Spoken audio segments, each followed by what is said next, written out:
అలాగే మీరు ఇప్పటి వరకు సినిమాల్లో యూత్కి పవర్ స్టార్ మీరు, అలాగే అమ్మాయిలకి ఒక డ్రీమ్ బాయ్ లాగా మీరు ఉన్నారు.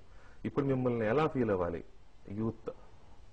నేను ఎప్పుడు వాళ్ళ ఇది నాకు ఇది అంటారు పవర్ స్టార్ ఇట్లా అని నేను వాటితో ఎప్పుడు ఐడెంటిఫై అవ్వలేదు.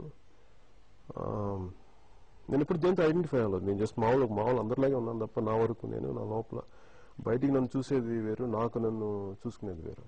అందుకే నేను ఎప్పుడు వాటితో ఐడెంటిఫై అవ్వలేదు. మీకు మీరు అభిమానించే నాయకుడు ప్రపంచంలో కానీ దేశంలో కానీ ఎవరు? నాకు స్వాతంత్ర ఉద్యమంలో ఉన్న నాయకులందరూ ఇష్టమే. కానీ తర్వాత 70s ఎస్పెషల్లీ మనకి స్వాతంత్ర్యం సమయం నుంచి ఎంతో ఫైట్ చేసిన లోక్నాయక్ జయప్రకాష్ నారాయణ అంటే నాకు చాలా ఇష్టం. అట్లాగే ప్రపంచ స్థాయిలో కొంతమంది ప్రపంచ స్థాయిలో నాకు ఫిడెల్ కాస్ట్రో నాకు గౌరవిస్తాను, కానీ నాకు వ్యక్తిగతంగా షెగువేరా అంటే చాలా ఇష్టం. అలాగే మార్టిన్ లూథర్ కింగ్ అంటే కూడా చాలా ఇష్టం.